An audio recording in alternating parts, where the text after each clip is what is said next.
Ya, baik. Kawan-kawan semua, salam sehat, salam solidaritas, salam feminis, dan salam KCIF tentunya untuk kita semua. Selamat malam untuk waktu Indonesia, selamat pagi di sini. Selamat pagi, siang, sore, dan malam, karena peserta dari KCIF ini ada dari mana-mana, di beberapa negara. Buktinya ada Ibu Lia tadi ya, Rosalia Ciotino dari Italia, yang akan menjadi keynote speaker kita nanti di hari Selasa ya, besok berarti. Nah, di hari kedua ini masih hari pertama. Di hari pertama di tanggal 24 Juni, kita di panel 104, 18.30 sampai 20 ya nanti. Karena kita ada panel lagi setelah itu, kalaupun akan extra time, hanya 5 menit saja maksimal extra time ya, Mbak Nuri ya, Mbak Lestari, dan teman-teman presenter semua. Kali ini share kita, tema panel kita adalah media dan gerakan jurnalisme publik. Ini panel 104 di hari pertama. Dan share kita adalah Dr. Lestari Nurhajati, MSI dari Institute of Communication and Business, London School of Public Relations atau LSPR. Dan saya langsung menyerahkan forum atau panel ini kepada Mbak Lestari atau Mbak Nuri. Silakan Mbak Nuri. Baik, terima kasih Mbak Ira. Terima kasih untuk kesempatannya hari ini.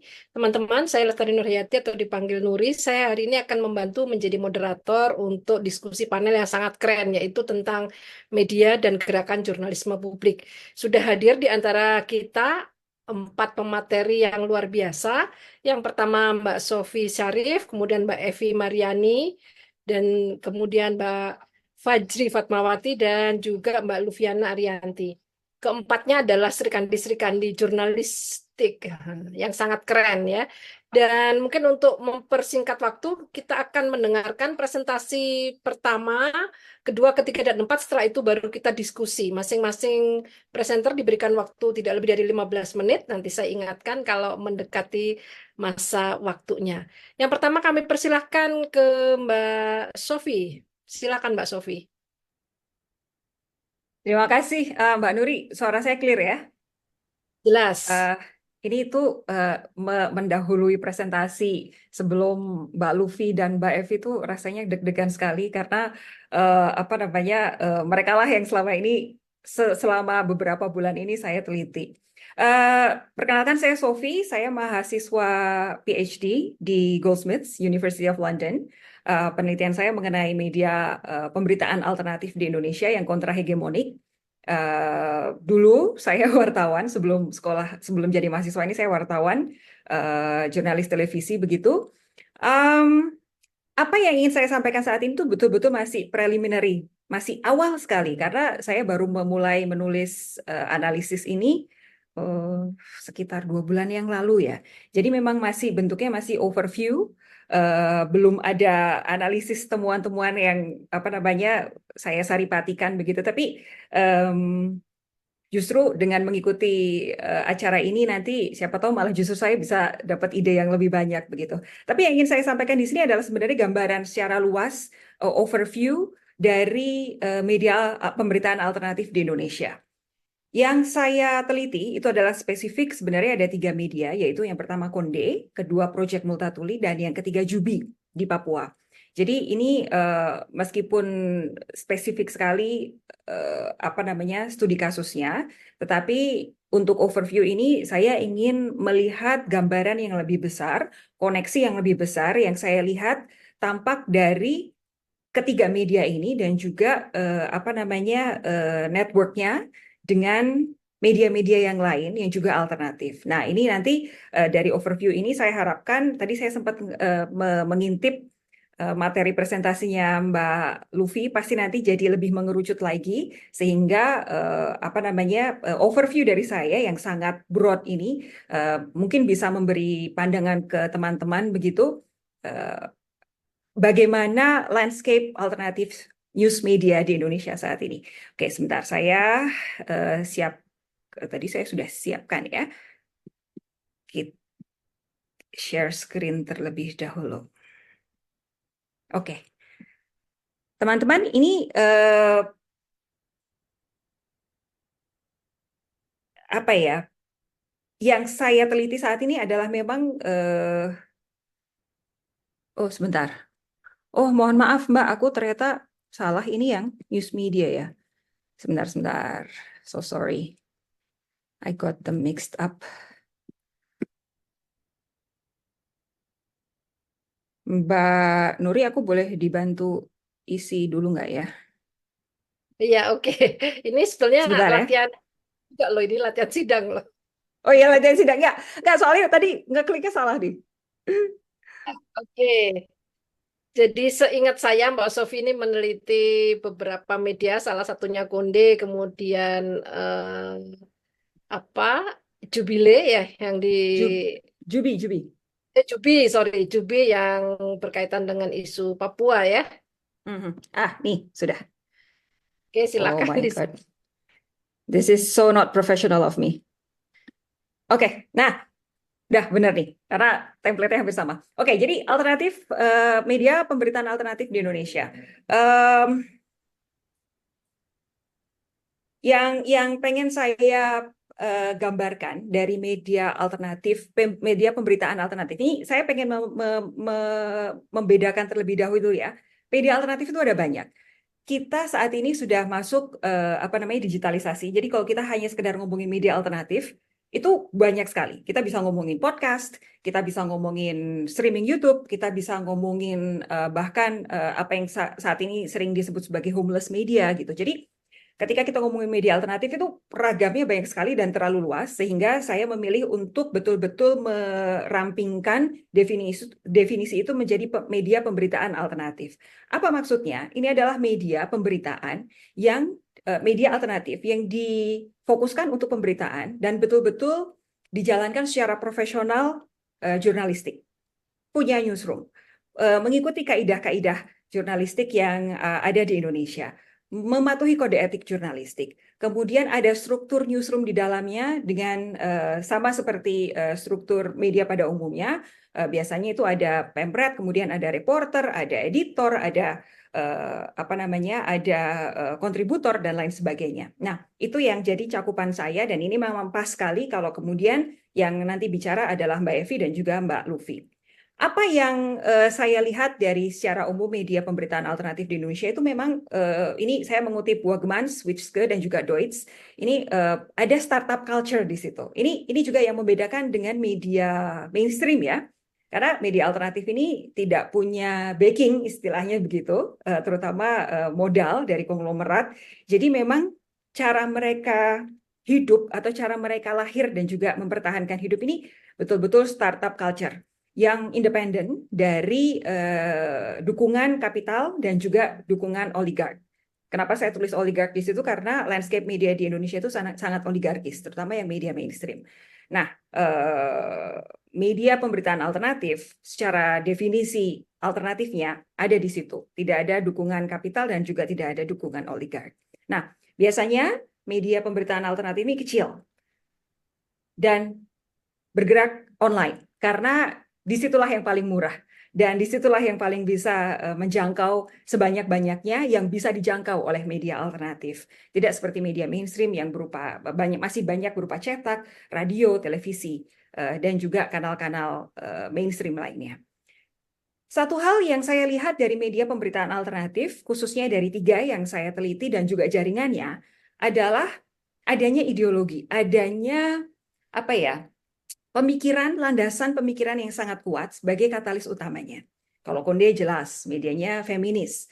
Tentu yang dilawan adalah patriarki. PM jelas, medianya anti kapitalisme. Kemudian anti eksploitasi.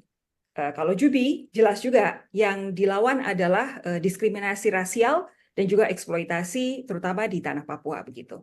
Dan yang paling penting, paling tidak ketika didirikan itu merupakan dicita-citakan atau dibentuk sebagai sebuah proyek kolektif. Kata kolektif ini sangat penting di media pemberitaan alternatif karena ini nanti bisa menjelaskan berbagai macam hal, termasuk juga bagaimana cara media pemberitaan alternatif itu bertahan hidup. Dan yang terakhir ini betul-betul ingin berupaya untuk self-sufficient, memenuhi kebutuhan sendiri dengan menggunakan berbagai macam cara yang bisa dikategorikan sebagai entrepreneurial. Tapi entrepreneurial di sini bukan entrepreneurial di mana yang wirausaha ada satu bosnya, kemudian yang lain jadi anak buah gitu. Not necessarily that gitu. Tapi ada cara-cara mencari uang yang tidak lazim dikerjakan oleh media pemberitaan yang akhirnya harus ditempuh oleh media pemberitaan alternatif ya karena nggak ada duitnya gitu. Karena pembacanya sedikit, karena yang mau menyumbangkan untuk jadi member tidak terlalu banyak begitu. Jadi memang harus jualan yang lain di luar jualan berita yang biasanya itu jadi komoditas utama dari media pemberitaan. Nah, untuk media pemberitaan alternatif yang saya teliti beserta jaringannya memang biasanya itu menempatkan diri mereka sebagai critical media. Jelas, Konde sangat kritis dengan patriarki. Jelas, PM sangat kritis dengan kekuasaan dan juga kapital. Jubi juga iya gitu dengan kekuasaan negara begitu karena yang dilawan adalah eksploitasi dan juga diskriminasi. Nah, ini paling tidak sedikit menggambarkan media pemberitaan alternatif di Indonesia. Nah, ini tadi yang saya ceritakan. Startup culture itu sangat berkaitan erat dengan entrepreneurial karakteristiknya. Jadi menciptakan sebuah bisnis model yang berbeda, walaupun mungkin tidak selalu baru ya, karena kan revolusi digitalisasi itu kan sudah dimulai sejak awal tahun 2000 begitu. Jadi mungkin cara-caranya tidak terlalu baru, tetapi paling tidak berbeda dan non-mainstream, menggunakan proyek-proyek non-mainstream untuk menciptakan apa yang dianggap oleh media-media pemberitaan alternatif ini sebagai sustainable quality journalism. Jurnalisme berkualitas yang berkelanjutan. Ini juga penting karena media pemberitaan alternatif itu betul-betul precarious, precisely di bagian sustainable-nya itu. Nah, ada satu hal yang menurut saya sangat penting untuk disimak dari media-media pemberitaan alternatif di Indonesia. Jadi untuk memastikan, untuk menjaga dan mempromosikan identitas jurnalisme mereka, itu banyak sekali yang kemudian mendorong atau memajukan perjuangan-perjuangan yang spesifik itu di depan, yang kita sebut tadi sebagai ideologi, landasan yang sangat kuat, melawan struktur-struktur hegemonik yang lebih dalam lagi. Tadi Konde terhadap patriarki, PM terhadap kapitalisme, Jubi terhadap eksploitasi dan juga diskriminasi begitu. Sehingga justru karena adanya ideologi ini, adanya perjuangan yang spesifik ini, adanya kekasan dari apa yang mereka lakukan, mereka dengan sangat senang hati itu betul-betul memahami bahwa harus high adaptability.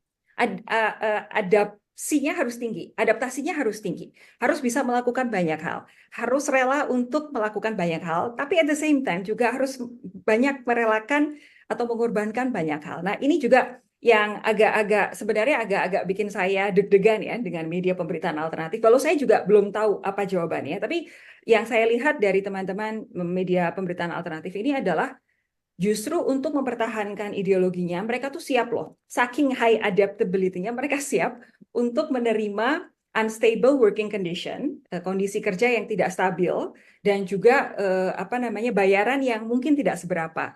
Kalau kita sekali lagi menempatkan media pemberitaan alternatif vis-a-vis media mainstream begitu. Nah, ini di satu sisi buat saya itu sangat noble, sangat selfless gitu, yang betul-betul berusaha untuk mengedepankan jurnalisme publik begitu dengan mengorbankan diri sendiri. Tapi ini juga yang jadi pertanyaan, apakah dengan cara seperti ini teman-teman media pemberitaan alternatif itu betul-betul bisa sustainable? Karena bagaimanapun manusia itu berhak dan butuh untuk hidup tercukupi. Nah, ini jadi PR kita bersama. Tadi saya sudah sempat menyampaikan bahwa jaringan media-media alternatif, media pemberitaan alternatif yang saya teliti itu menempati posisi kritis begitu ya. Maksudnya pandangannya kritis terhadap kekuasaan. Jadi mereka ini biasanya didirikan oleh jurnalis profesional yang tadinya bekerja untuk media mainstream yang memilih atau melihat melihat perlunya mengkreasikan sebuah media milik mereka sendiri yang menawarkan dua fungsi. Yang pertama adalah untuk men-challenge atau melawan hegemoni dominan, baik dalam bentuk produk-produk jurnalistik maupun dalam prosesnya, proses cari uang, proses cari pendanaan, proses melibatkan melihat pembaca begitu, berelasi dengan pembaca, berelasi dengan kuasa, berelasi dengan narasumber. Ini betul-betul berusaha untuk melawan hegemoni dominan. Dan yang kedua, ini juga yang kemarin sempat ketika saya berada di fieldwork di Konde, itu sempat jadi hot topic juga, karena sampai dengan saat ini jurnalis-jurnalis senior terutama itu masih sangat fokus memisahkan antara aktivisme dan jurnalisme. Nah, ini yang saya lihat dari teman-teman media pemberitaan alternatif itu ada merge di situ, ada dual function. Mbak Sofi, tinggal 2,5 Oke. menit lagi. Siap. Nah, problemnya adalah media pemberitaan ini dalam posisi yang kritis sebenarnya, profoundly precarious. Yang pertama adalah dalam hal financing, begitu ya. Basisnya donor. Ini saya mengutip Mas Duki dari UII. Ini kalau donor itu pasti harus mengikuti elite global scale issues, kemudian momentumnya tentatif. Ini ada kepercayaan terhadap individual versus organisasi. Rata-rata donor tuh lebih percaya individunya dibandingkan organisasinya karena mereka langsung berhubungan dengan perwakilan organisasi. Kemudian diversifikasi dan cross subsidize itu penting untuk survival, tapi ini juga menyimpan risiko-risiko kompromi jurnalistik, terutama bagian standar dan juga nilai-nilai yang mereka anut. Kemudian ini yang kedua, jadi problemnya secara umum, ini bukan problem alternatif media ya, tapi problem jurnalisme secara umum di Indonesia. Sisa-sisa peninggalan rezim Soeharto sampai sekarang itu masih terasa. Dan itu saat ini ketika demokrasi dikatakan sebagai letter U, kita maju tapi ternyata mundur, itu dampaknya infrastruktur untuk mengekang dan juga represi itu masih ada sampai sekarang terhadap jurnalis di Indonesia. Nah, apalagi terhadap media pemberitaan alternatif yang nggak punya capital dan nggak punya political support dalam operasinya. Salah satu yang paling tampak adalah digital attacks, karena ini jadi salah satu cara yang paling baru untuk membungkam media dan juga jurnalis. Sering terjadi digital attack terhadap organisasi, tapi sebenarnya jurnalis yang paling mengalami, yang paling rentan begitu, karena paling tidak medianya, institusinya punya undang-undang pers yang secara struktural dan legal itu memproteksi entitas media. Tetapi jurnalisnya justru karena Indonesia itu belum punya undang-undang yang memadai untuk melindungi data pribadi dan juga saat ini masih terus saja ada defamation law itu yang biasanya digunakan untuk kriminalisasi wartawan. Nah, ini yang terakhir nih. Apa yang saya lihat, justru karena teman-teman media pemberitaan alternatif itu sadar bahwa mereka itu sangat precarious, yang tampak adalah jejaringnya itu sangat kuat. Jadi lateral support, solidaritasnya itu ke samping begitu, untuk bersama-sama melawan ke atas. Nah, ke samping ini apa yang tampak? Bahwa ada kolektif solidarity gitu di antara pemberitaan media, di antara media pemberitaan alternatif karena sharing the same oppression, sama-sama tertindas. Ini terlihat dari jaringan AJI yang sangat kuat, kemudian dari AJI ini menghubungkan media-medianya yang lama-lama juga karena menghubungkan jurnalisnya, jadi menghubungkan medianya, sehingga kemudian ada semacam kolektivitas walaupun belum terlembaga secara kuat begitu.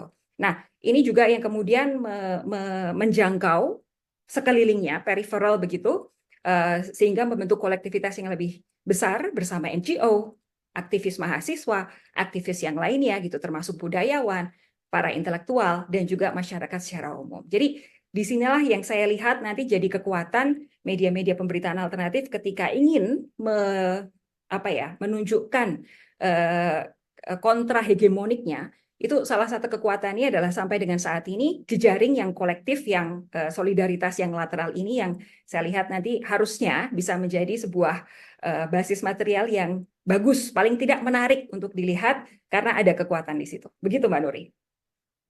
Oke, terima kasih banyak Mbak Sofi Sarif yang mencoba membedah menggunakan pendekatan mahasiswa PhD ya. Jadi terstruktur, coba dilihat apa-apa yang menjadi kekuatan sekaligus juga ada unsur kelemahan dari media alternatif yang selama ini memang kita harapkan hadir. Nah, yang berikutnya kita akan mendengarkan paparan juga 15 menit dari Mbak Evi Mariani, founder sekaligus direktur dari Project Multatuli, yang akan membahas tentang bagaimana sebetulnya eh, media alternatif untuk kelompok marginal dan mengawasi pemerintah.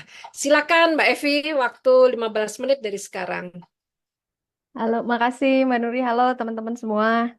Ah, ternyata Sofi bilangnya kami buat melawan kapitalis. Ya, nggak salah juga. Tapi gini, kemarin sempat ada cerita, ada temen yang bilang ketemu ketemu seseorang lah gitu ya. Terus katanya kami digosipin nih, Project M digosipin sebagai masih dapat eh, pendanaannya tuh dari kapitalis gitu. Nah, mungkin di sini mungkin bisa disebut adaptability-nya mungkin itu juga ya. Kami ngelawan kapitalisme tapi pakai duit dari kapitalis juga gitu ya. Nggak nolak. Karena begini, di Indonesia di seluruh dunia ini hampir semua kapitalis ya. Kami sebenarnya mau-mau aja dapat uang dari sosialis, cuman sosialisnya nggak ada, apalagi di Indonesia. Hampir semua kapitalis. Jadi ya udah uang apa uang dari mana aja, ya sebenarnya nggak dari mana aja tentu saja ya. Kami juga sangat milih-milih, tapi eh, kami nggak mungkin bilang bahwa kami nggak terima uang dari kapitalis ya. Kalau nggak, karena ya nggak akan dapat uang dari mana-mana. Eh, anyway, itu intermezzo aja. Saya share screen. Bentar.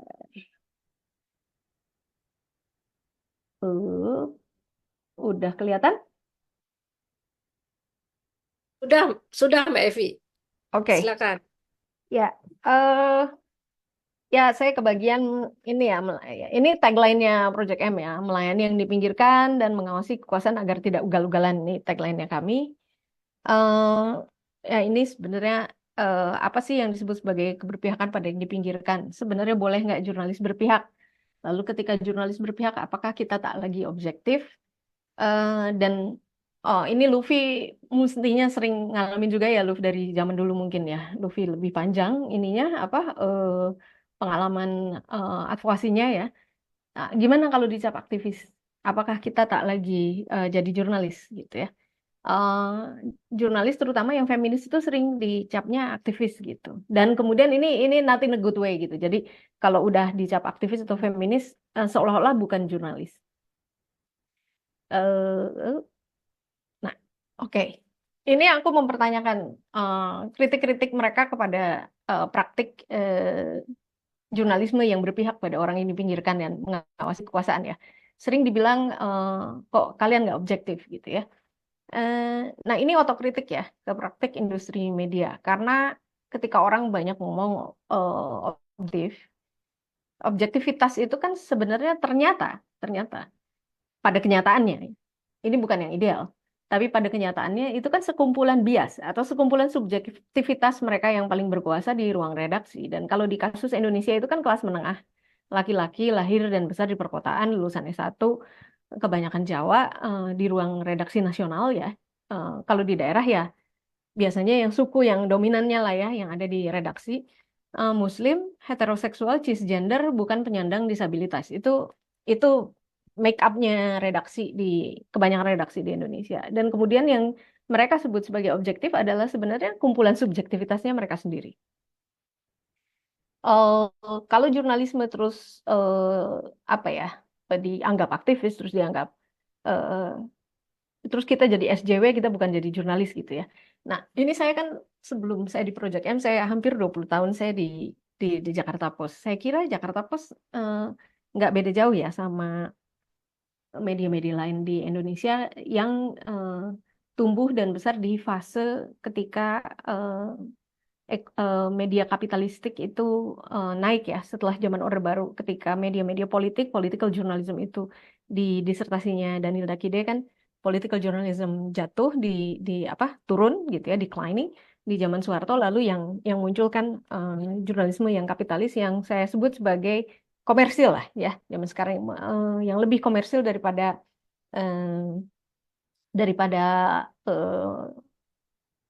non komersil atau alternatif, kadang-kadang media independen gitu ya. Istilahnya macam-macam. Nah, saya waktu dulu Jakarta Post lumayan sering diajarin di kelasnya gitu ya. Itu sangat berkiblat ke jurnalisme di Amerika Serikat ya, yang dianggap kiblat idealnya jurnalisme itu di Amerika Serikat ya, yang cenderung berjarak, sangat enggan dikatakan aktivis di Amerika itu. Dan menurut saya, ini menurut pengamatan saya, ini metode semacam itu sebenarnya lahir dari asumsi bahwa dunia itu sudah baik-baik saja.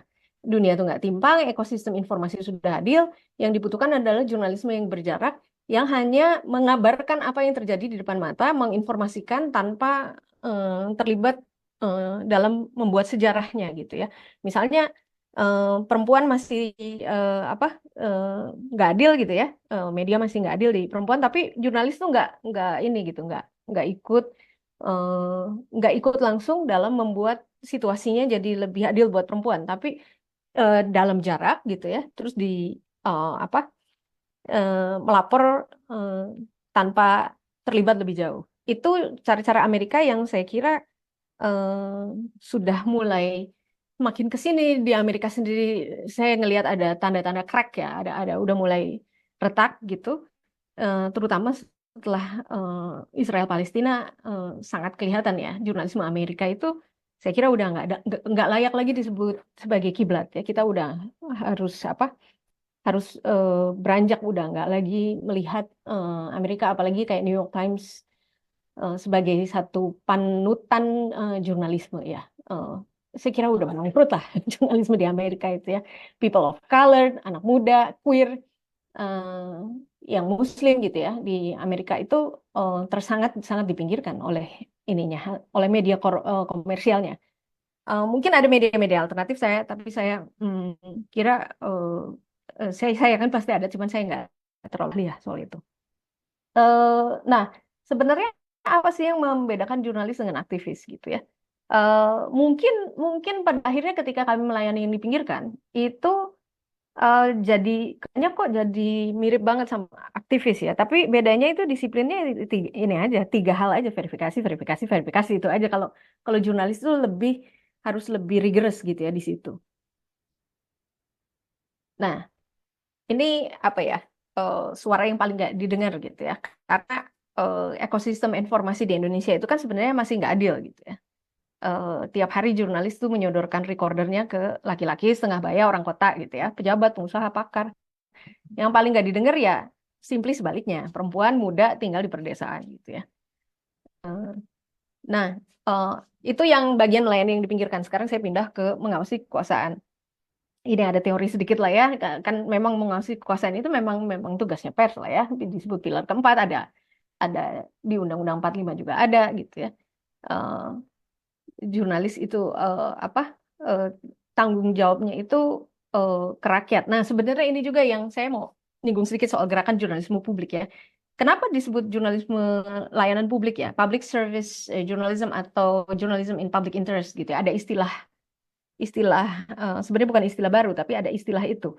Ada teman yang bertanya, bukankah jurnalisme dengan sendirinya adalah memang harusnya melayani publik? Itu betul, saya setuju. Harusnya jurnalisme publik itu harusnya redundant ya, harusnya lowah gitu. Dia tuh kata jurnalisme aja sebenarnya cukup harus melayani publik. Tetapi pada akhirnya ketika modelnya yang kapitalis dan apa komersil itu, pada akhirnya dia ternyata lama-lama nggak melayani publik, dia melayani korporat, dia melayani yang berkuasa. Akhirnya jadinya saya ngelihat media komersial jadi lebih ke situ ya. Ya ini teori tentu saja apa udah tahu lah ya. Nah, ini saya nyinggung sedikit ya soal peran pers di Indonesia ya. Sebenarnya dulu itu ya di Indonesia itu kan eh, peran pers di Indonesia itu sangat ini ya, sangat berpihaknya, itu keberpihakannya jelas banget. Dia anti kolonial gitu ya, bukan yang model kayak sekarang yang berjarak terus begitu both sidism terus harus objektif dan segala macam.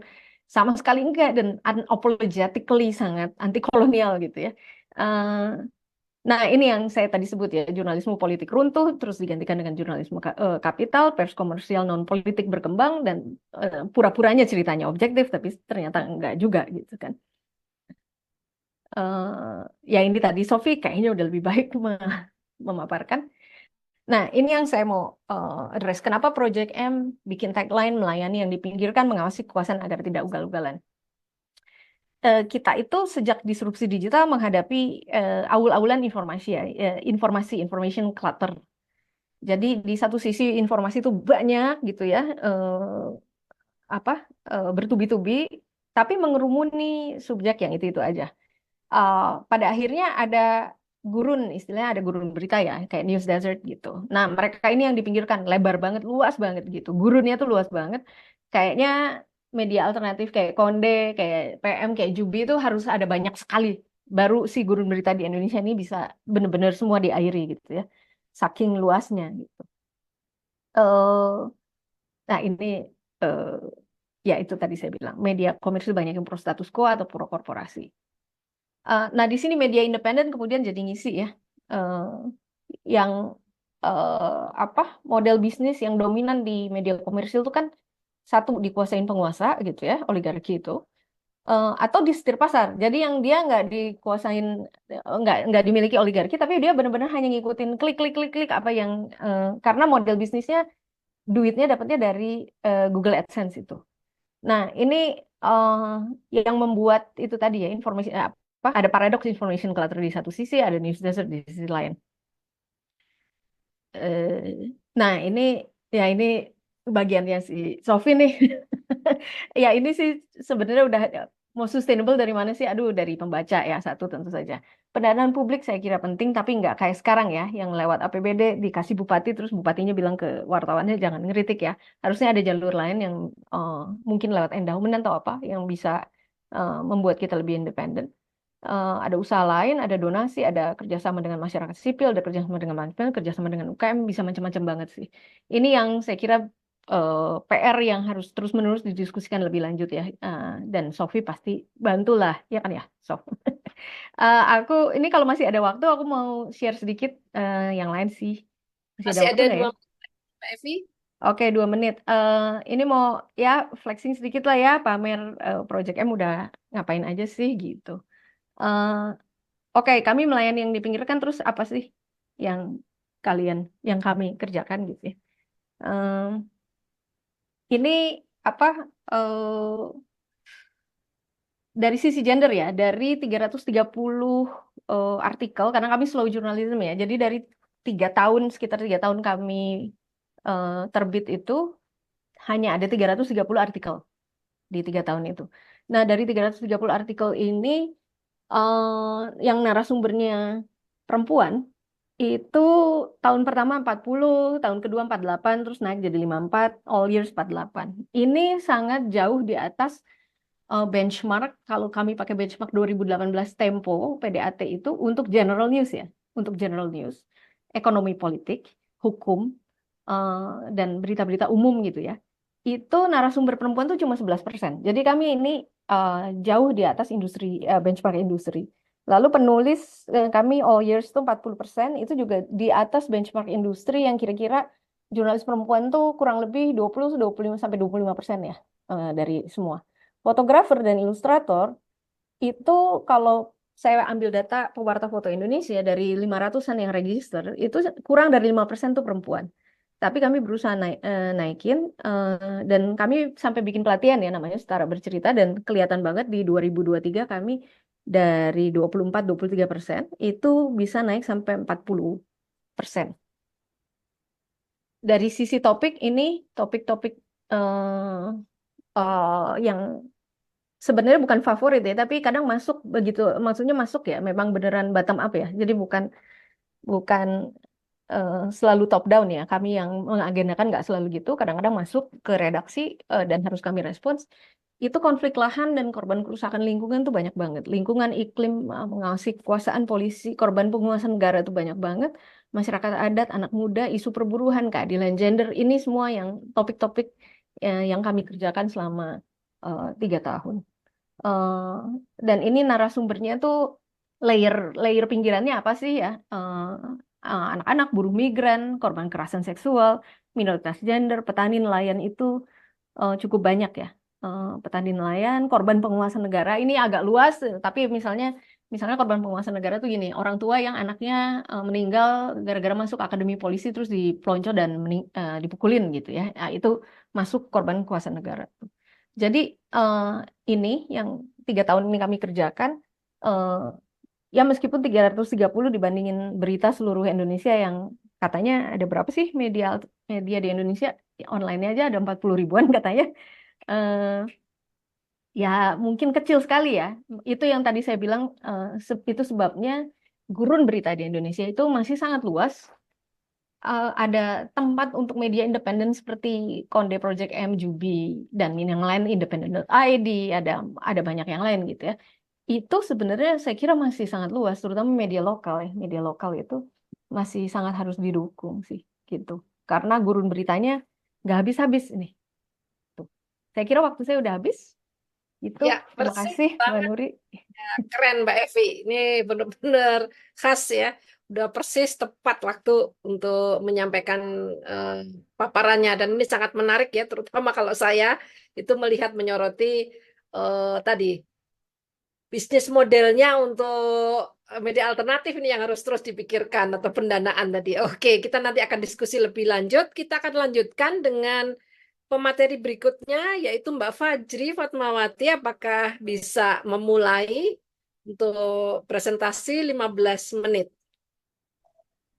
Ya, baik. Terima kasih, Mbak. Em, Perkenalkan, saya Fajri Fatmawati dari media Femini ID.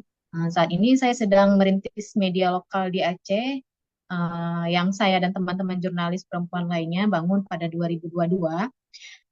Sebelumnya, dan saat ini saya masih aktif sebagai koresponden di media grup Metro TV dan Metro Comedy. Em, Pada pembahasan kali ini em, tentang media alternatif perempuan di Aceh menghadapi sejumlah tantangan. Aceh ini merupakan salah satu provinsi di Indonesia dengan budaya Islam yang kental. Perempuan di Aceh secara tradisional terpinggirkan dan dikucilkan dari kehidupan publik. Jadi salah satu tantangan utama yang dihadapi oleh media perempuan di Aceh ini adalah yang pertama mungkin patriarki ya. Hal ini dapat mempersulit perempuan untuk menyuarakan pendapatnya di media. Tantangan lainnya yang dihadapi oleh media perempuan di Aceh ini adalah kekerasan terhadap perempuan dan hal ini dapat berdampak buruk terhadap kebebasan berekspresi kita ya. Kemudian kita juga em, berisiko juga mengalami kekerasan karena kita sering dianggap menantang peran gender tradisional. Eh, dan stereotip gender juga dapat mempersulit media perempuan alternatif untuk mendapatkan kredibilitas. Kita juga menghadapi sejumlah tantangan ekonomi. Salah satunya tantangan ini adalah kurangnya pendanaan. Kita seringkali media kita ini adalah media berukuran kecil karena kita juga baru saja merintis dan sangat kekurangan dana. Hal ini menyulitkan kita untuk menghasilkan jurnalisme berkualitas dan ini juga dapat membuat kita rentan terhadap tekanan politik ya. Ya, terakhir, persaingan dari media arus utama juga dapat mempersulit media kita juga untuk bertahan. Karena media arus utama ini mempunyai akses terhadap sumber daya yang jauh lebih besar dibandingkan media alternatif yang kita bangun saat ini. Dan hal ini juga menyulitkan kita bersaing dalam mendapatkan pemirsa dan mendapatkan iklan. Kemudian kenapa sebenarnya media kita ini penting ya untuk apalagi di Aceh ini karena bisa memberikan suara dan ruang untuk kepada perempuan-perempuan di Aceh ini. Kemudian membantu untuk meningkatkan kesadaran tentang isu yang penting bagi perempuan dan kelompok marginal. Kemudian menjadi sumber informasi dan dukungan bagi perempuan-perempuan lainnya yang ada di Aceh ini. Apa sih yang selama ini kami butuhkan, media lokal kami ini butuhkan eh, selama ini nih, kami itu membutuhkan kapasitas seperti pelatihan dan lokakarya untuk jurnalis perempuan tentang keselamatan, mungkin keamanan dan jurnalisme. Kemudian dukungan yang berkelanjutan dari berbagai sisi, misalnya ya seperti yang utama tadi pendanaan, kemudian apa seperti jaringan satu sama lain, jaringan yang luas begitu. Kemudian kita juga sangat membutuhkan advokasi hak-hak jurnalis perempuan dan kebebasan pers. Bagaimana kami mengatasi tantangan ini selama ini? Ya dengan semaksimal mungkin kami mengusahakan membangun jaringan satu sama lain dengan organisasi lain atau berbagi sumber daya dan dukungan. Inovasi, kemudian cara lainnya inovasi kami menggunakan teknologi, misalnya seperti em, seperti teknologi misalnya untuk menjangkau audiens yang lebih luas dengan strategi lewat Instagram, membuka Instagram Femini begitu. Mungkin em, dan ya udah ya, ya mungkin seperti itu. Oke, sementara sudah ya Mbak Fajri ya. Ini waktunya Ya, masih banyak. mungkin dengan dukungan yang berkelanjutan ini, media kami ini dapat terus berkembang dan memiliki dampak yang lebih besar. Walaupun saat ini kami masih merintis sedikit demi sedikit gitu. Ya, ya. Iya, wah keren sekali ya Mbak Fajri. Saya beberapa kali kan berdiskusi dengan Mbak Fajri, baik langsung maupun tidak langsung ya. Saya melihat Ya, bahwa memang apa keberadaan Femini ini salah satu yang harus terus kita dukung ya, karena tantangannya pasti jauh lebih berat ya untuk teman-teman feminis di Aceh dengan situasi budaya dan apa lingkungan yang saya pernah bertugas di sana, jadi saya bisa membayangkan betapa beratnya teman-teman di Aceh untuk ini. Dan ini tadi sangat menarik ya, kita nanti akan bisa mendiskusikan lebih lanjut. Nah, yang terakhir sebelum kita memasuki sesi tanya jawab, ada Mbak Lufiana dari Konde yang akan membawakan materi juga dengan waktu 15 menit. Silakan Mbak Lufiana. Oke, terima kasih Mbak Nuri.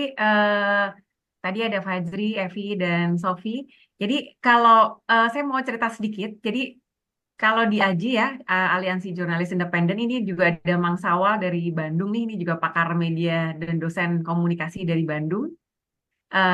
Temannya Mbak Nuri juga. Kalau di AJI itu kita tahu ya bahwa tadi saya mau ini Fajri ya, bahwa dan ini Mbak Nuri, tantangan di daerah itu berat gitu ya. Misalnya saya dan Evi ini ada di Jakarta gitu ya, terus dekat dengan sumber-sumber dana gitu ya. Kalau dari tidak hanya dana, tapi juga networking, pusat advokasi gitu ya. Kalau mau ngelawan terus ketahuan itu media lain juga ikut blow up gitu ya. Itu lebih mudah. Makanya kita mengundang Fajri untuk tahu gitu ya, apa tantangan teman-teman di daerah gitu ya, karena itu lebih kuat tantangannya gitu ya. Nah, ini saya mau share aja teman-teman. Jadi ini sedikit aja. Jadi eh, pertanyaan dari Eki buat saya adalah ada dua. Mengapa media penting bergerak bersama perempuan? Dan yang kedua, tantangan dalam mengelola media alternatif perempuan dan mengubah kebijakan publik untuk perempuan. Jadi sebenarnya saya tuh menerima pertanyaan-pertanyaan yang seperti ditanyakan ke Evi gitu ya. Misalnya gini, objektif dan subjektif gitu ya. Terus independen dan nggak independen gitu. Jadi mediamu tuh kalau Konde lagi bantuin, kan Konde itu sebenarnya tidak hanya ini ya, tidak hanya menuliskan sesuatu gitu, tapi juga support di gerakan sosial gitu. Dan itu tuh gratisan gitu loh, teman-teman. Misalnya kita melatih pekerja rumah tangga PRT menulis, melatih buruh untuk berkampanye dan lain-lain gitu ya. Nah, itu selalu ada pertanyaan untuk kami. Jadi Konde itu objektif atau subjektif, atau misalnya independen atau enggak independen gitu. Pertanyaan-pertanyaan itu yang kemudian menguat gitu. Ini karena ini konferensi, jadi eh, ada satu teori ya kontra hegemoni yang tadi Sophie juga menggunakan ini. Jadi sebenarnya media alternatif perempuan itu kapan sih? Kalau menurut catatan Gine Gunnarsson Payne, researcher di Leeds University, media alternatif feminis itu muncul di fase gelombang feminis kedua, yaitu sejak tahun 70. Ada majalah feminis Inggris 72 sampai 93, surat kabar feminis Inggris Internasional Outright, dan stasiun radio feminis pertama yang memproklamirkan diri di tahun 82, Radio Oracle di Norwegia, Radio Pirate Women yang memiliki siaran perdananya di Irlandia. Tahun 90-an muncul di Nicaragua triwulan feminis La Boletina. Sejak 91 juga tersedia online di tahun 2005. Lalu jurnal feminis independen Iran Zanan yang kemudian dilarang pada tahun 2008. Dekade 90-an juga menyaksikan apa yang sering disebut sebagai revolusi Zen, perempuan transnasional. Di Indonesia itu ada jurnal perempuan di tahun 96 ya Mbak Nuri ya. Saya dan Mbak Nuri pernah ada di sana. Walaupun ini bukan media feminis pertama ya, karena SK Trimurti itu juga membuat media-media feminis kan, seperti misalnya medianya judulnya Media Kartini gitu ya. Terus, Api Kartini gitu ya. Terus medianya namanya Gerwis gitu ya. Sebelum itu berubah menjadi Gerwani gitu ya. Ada media-media atau selebaran-selebaran gitu. Jurnal perempuan mungkin bukan yang pertama, tapi mencatatkan hal yang penting gitu. Bagaimana kemudian di masa Orde Baru orang sudah menulis soal feminisme dan menjadi seperti bacaan wajib anak-anak muda di kampus waktu itu yang pengen membaca soal perempuan gitu ya. Nah ini ada dua teori kontra hegemoni dan saya mengambil dari Gramsci juga media yang diposisikan berlawanan dengan media massa yang dominan sebagai kontra hegemoni. Intinya kayak gitu. Atau Christian Facts yang juga berpendapat bahwa media alternatif punya 4 sifat yang berbeda. Audiens media harus dilibatkan dalam penciptaan, harus berbeda dari arus utama, menciptakan perspektif yang berbeda dari negara dan korporasi besar. Ini merupakan beberapa teori. Nah, teori selanjutnya adalah saya punya pertanyaan, saya pernah berdiskusi ini sama Evi ya, soal sebenarnya sustainability itu yang kayak apa sih, Vi, gitu ya. Karena kita sering ditanya, jadi harus sustain gitu. Nah, sebenarnya sustainability itu kayak apa sih? Nah, ternyata Habermas itu punya paradigma soal sustainability, yaitu pertama adalah keberlanjutan semu, gitu ya. Terus Mbak Nuri nih jagonya nih. Jadi keberlanjutan semu itu yang kayak apa ya, Mbak? Terus keberlanjutan wajib, gitu ya. Dan yang ketiga, keberlanjutan humanis atau humanism sustainability. Nah, apakah kita ini ada di ketiga, atau pertama, atau kedua? Atau jangan-jangan ini cuma keberlanjutan itu cuma mimpi-mimpi gitu ya? Kalau F itu bilang, udah lu mati aja gitu. Jadi waktu itu saya cerita, Konde ini umurnya berapa? Umurnya mau 9 tahun gitu kan. Terus Evi bilang, Vi kalau mati gimana kan? Karena waktu itu kita konteksnya ngomongin sustainability ya. Kalau media kita mati gimana? Mati aja. Nanti kan diganti yang baru gitu kan. Ada yang baru gitu. Jadi kita sudah mencatatkan bahwa masa-masa ini itu pernah tumbuh gitu loh. Media-media alternatif yang memperjuangkan soal perempuan, kelompok marginal dan lain-lain gitu. Nah, apakah itu yang disebut keberlanjutan humanis? Belum tahu. Nanti kita akan tanya jawabannya sama Sophie. Nah, Konde itu bergerak, kapan sih sebenarnya Konde itu berdiri gitu ya, atau bergerak gitu.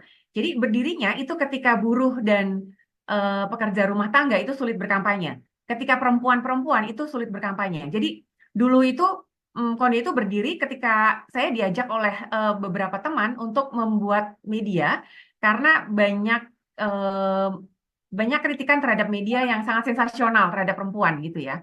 Terus isu marginal bukan isu penting gitu ya. Terus perspektif tunggal bahwa berita yang menarik adalah berita yang membawa pengaruh luas. Narasumbernya adalah orang terkenal gitu ya. Punya magnitude yang sangat luas, proximity harus aktual gitu-gitu ya. Itu. Jadi Konde itu berdiri di sana. Nah, dulu beberapa teman aktivis itu mengeluh gitu ya. Press release-nya mereka tuh nggak pernah, kan ini tahun 2016 ya, gitu kan. 8-9 tahun yang lalu. Jadi dulu media online tuh awal-awal tumbuh gitu ya. Nah, teman-teman aktivis tuh bilang ke saya, lu press release kita itu nggak pernah ada yang muat deh, gitu kan. Setelah saya baca, press release-nya tuh emang nggak menarik, gitu. Nah, mereka tuh pingin ada media yang berdiri dan mengupload press release mereka, gitu. Nah, saya bilang, Konde ini bukan ini ya, bukan apa pengelola sampah organik gitu. Jadi kalau press release-nya dibuang, itu artinya sampah dalam artian tanda kutip ya teman-teman. Artinya itu nggak laku di media. Konde nggak bisa menjadi perusahaan organik yang memproduksi press release dengan sangat lebih menarik gitu-gitu nggak bisa. Jadi kami tuh menawarkan bahwa oke, aku latih menulis boleh nggak gitu-gitu loh. Intinya kayak gitu. Nah, ini juga dulu ada gerakan tradisional, gerakan modernnya tidak begitu kuat ya. Maksudnya gerakan modern dalam media, jadi berkampanye di internetnya belum begitu kuat. Jadi kita juga mempertanyakan sebenarnya apakah kita perlu interseksi? Interseksi itu seperti apa? Nah, Konde itu bergerak karena dari banyak keputusasaan yang teman-teman aktivis media yang putus asa bahwa situasi ini nggak mungkin bisa diubah gitu. Diubah itu dengan apa? Nggak ada. Kalaupun kamu bikin media itu pasti mati deh 4 tahun lagi, pasti mati deh. Gitu-gitu loh. Jadi kita tuh sebenarnya berdiri dengan keputusasaan dan pertanyaan-pertanyaan apakah independen nggak independen, subjektif nggak objektif, gitu-gitu. Jadi pertanyaan-pertanyaan sangat banyak. Ini disuruh memperjuangkan, tapi masih ada banyak pertanyaan-pertanyaan yang juga harus kita jawab. Akhirnya kita memperjuangkan konten perempuan dan kelompok marginal dan memberikan support pada gerakan literasi media untuk gerakan sosial. Jadi ada dua hal yang dilakukan oleh Konde. Jadi tidak hanya media, tapi menjadi gerakan jurnalisme yang support pada gerakan literasi. Jadi kalau kita ada pertanyaan, kamu objektif nggak atau subjektif? Kamu ini apa ini? Nah, jadi kita jawab aja, Konde ini nggak cuma media, tapi dia adalah gerakan jurnalisme publik untuk perempuan dan kelompok marginal, gitu. Karena mau nggak mau itu harus melakukan itu, gitu. Masa kita mau duit dari funding, tapi kalau orang minta tolong kita gratisan kita nggak mau, gitu loh. Kan nggak mungkin, karena kondisinya kan kayak gini, gitu. Kayak gitu. Nah, sebenarnya kalau karena orang menyebutnya Konde ini media indie gitu ya. Femini, Project M ini media indie gitu ya. Nah, sebenarnya lagu-lagu dan film-film indie itu kan udah banyak banget ya.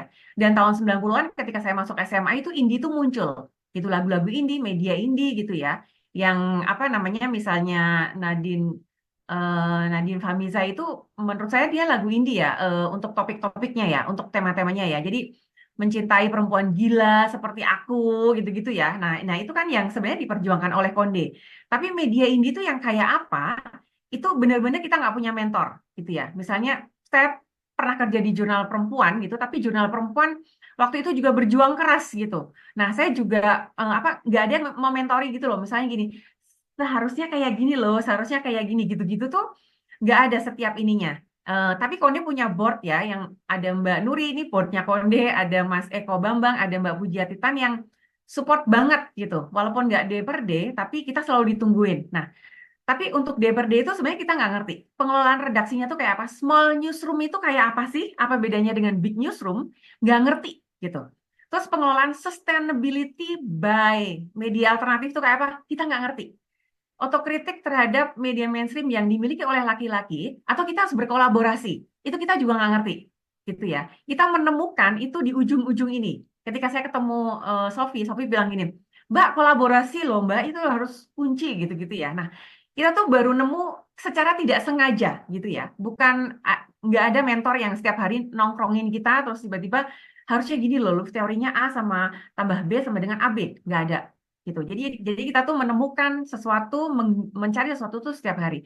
Nah, ini fase-fase Konde ya. Misalnya 2016 yang berdiri dengan semangat donasi pendirinya, Mbak Nuri yang berdonasi terus bisa memberikan honor ya untuk satu staff part time, 2 orang yang diberikan honor gitu ya. Terus 8 staff full time, sekarang 15 staff full time gitu ya. Nah, 15 staff full time pun ketika kita ngomong bahwa ini small newsroom ya, kalau medium newsroom kan lebih dari 20 ya. Kalau small newsroom kan kayak gini, ini yang dibilangin Sophie tadi ya, kita menggunakan segala macam outlet media, kolaborasi, terus dapat penghargaan, terus dapat pengakuan. Ini salah satu yang membuat kita terus menyala gitu ya. Jadi kalau udah terpuruk, gajinya kecil, kerjaannya banyak, terus nggak ada penghargaan, nggak ada pengakuan, aduh kayaknya ini banget ya, terpuruk di pojok sendirian minum kopi gitu. Jadi ini yang membuat kita tuh sebenarnya punya semangat sampai hari ini gitu. Nah, kemudian ini pekerjaan Konde. Ini teman-teman nggak usah tahu, ini ya udah tahu ya, website, informasi dan pengetahuan gitu ya.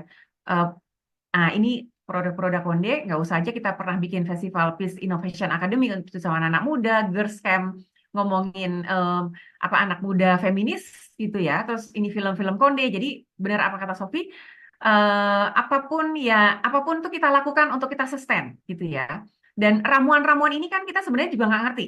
Gitu. Jadi sebenarnya gimana ya?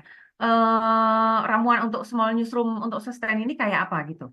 Nah, ini juga ya, misalnya apa namanya, semacam pengakuan bahwa kita dibutuhkan gitu ya. Misalnya ini ada kekerasan seksual di pegawai Kementerian Kemenkop UKM yang nggak ada yang liput karena dianggap tidak menarik, tapi ketika diliput kasusnya dibuka lagi gitu ya. Ada kasus kekerasan seksual di Cilacap yang pelakunya 6, tapi ketika ditulis Konde dan itu rame viral di Twitter gitu, kemudian yang ditangkap cuma 1, terus 6-6-nya jadi ditangkap. Jadi Konde itu senang banget ada apa kita bisa mengubah sesuatu dengan hal-hal yang orang-orang tuh dianggap kecil. Jadi ini menjadi semangat buat kami karena ketika Konde berdiri itu pertanyaannya gini, situasi ini tidak mungkin bisa diubah gitu. Kamu bisa apa gitu. Di satu sisi ada orang yang mendoakan kita biar ini, tapi di satu sisi ada pertanyaan-pertanyaan yang harus kita jawab bahwa situasi ini nggak mungkin bisa diubah. Nah, kamu mau frustasi jalan di tempat atau jalan atau lari gitu. Terus kalau lari itu sama siapa? Kalau jalan juga sama siapa?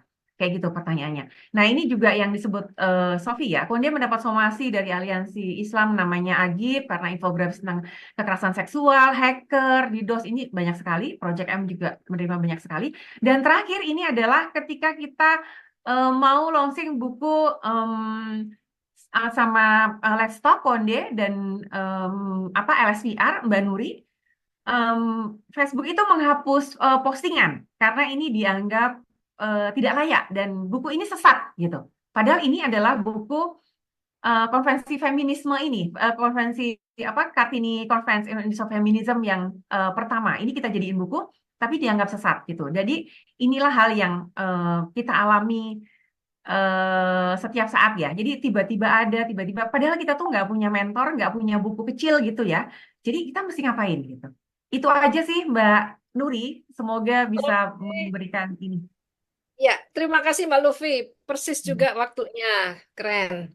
Baik, teman-teman kita sudah mendengarkan banyak hal. Tadi saya mau menjawab Mbak Lufi ya. Kalau yang disebut dengan sustainability yang pseudo itu yang tidak real ya, itu sebetulnya justru dilakukan oleh media-media kapitalis gitu. Jadi mereka itu keberlanjutannya hanya untuk memikirkan kepentingan kapitalis dan itu semu gitu.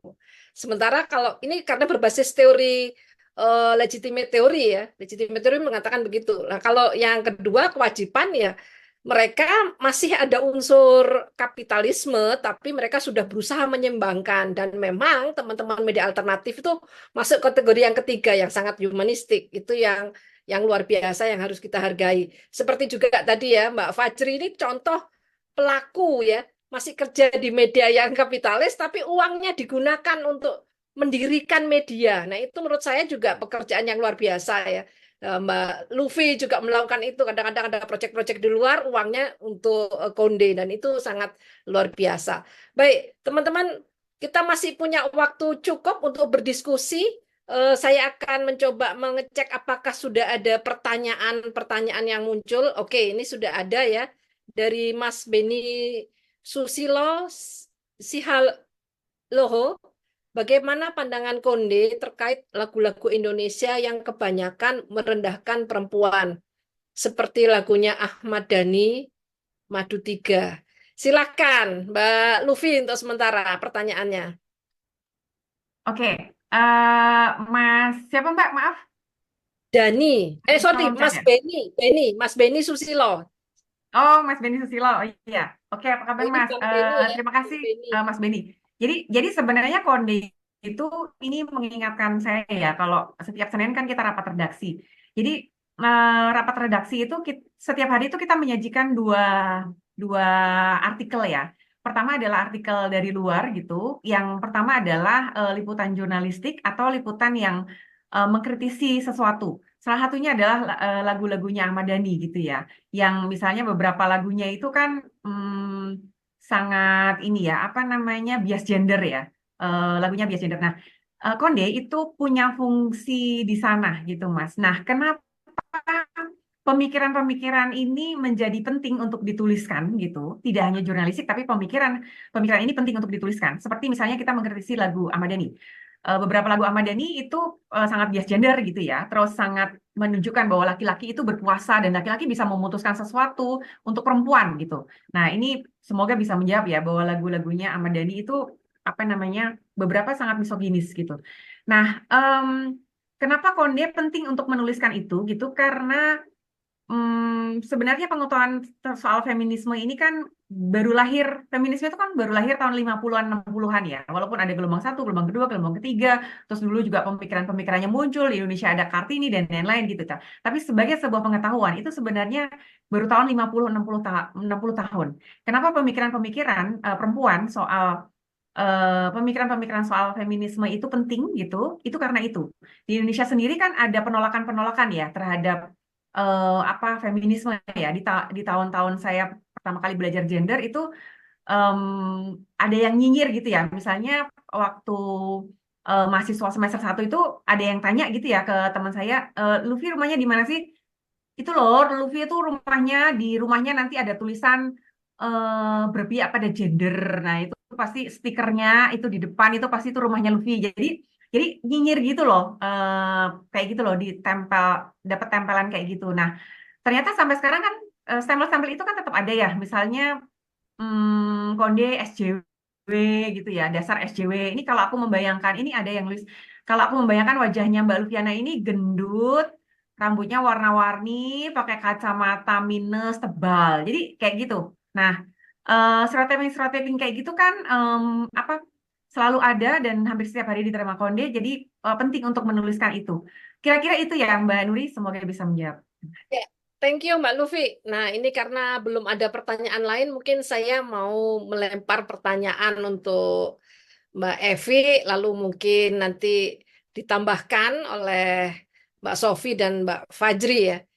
Berkaitan dengan sebetulnya kan salah satu hal yang penting dari jurnalisme publik itu bisa memunculkan apa aktivasi atau keikutsertaan warga untuk terlibat dalam hal-hal yang sifatnya positif ya. Keterlibatan publik itu menjadi salah satu yang diharapkan. Nah, ada nggak contoh-contoh praktek baik yang sudah berhasil dimunculkan oleh dari pengamatan atau dari praktek yang sudah dilakukan oleh timnya Mbak Evi ya eh, dengan isu-isu tertentu seperti apa? Nah, itu juga mungkin pertanyaan yang sama untuk Mbak Fajri dan untuk Mbak Sofi. Kalau sudah meneliti Jubi misalnya, ada nggak praktek-praktek baik juga yang berhasil memunculkan keterlibatan publik karena sebuah isu pemberitaan jurnalisme yang keren gitu. Silahkan Mbak Evi dulu, silakan Mbak Evi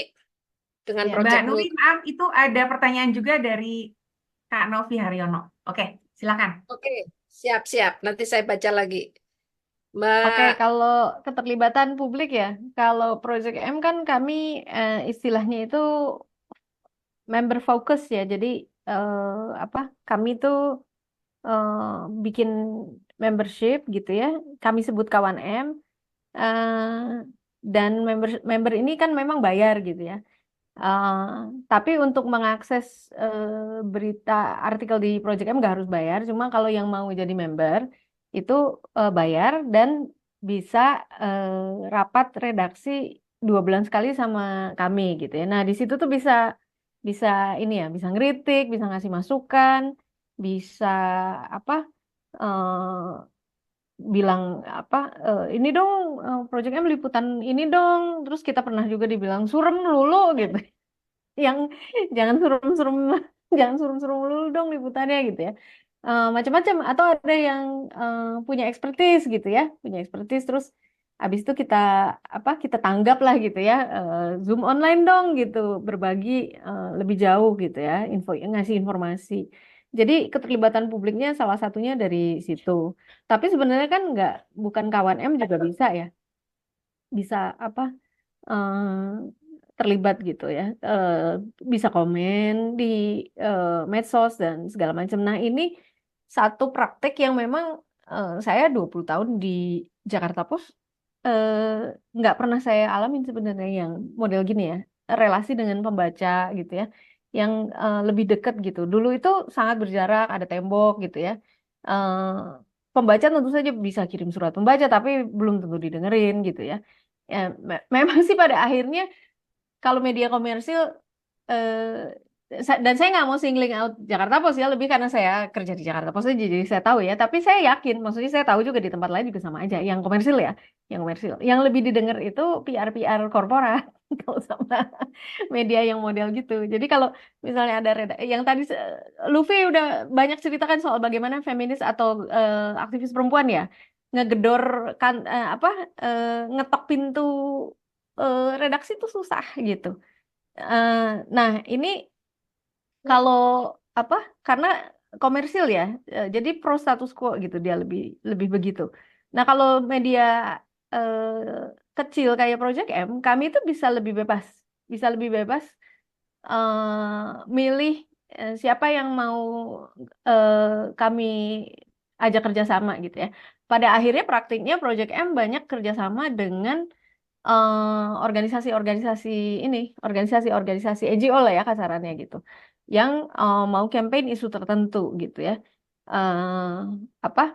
eh Kalau NGO-nya punya duit ya kita minta duit, bayar dong gitu kan. Kita kerja harus bayar buruhnya ya, bayar pekerjanya.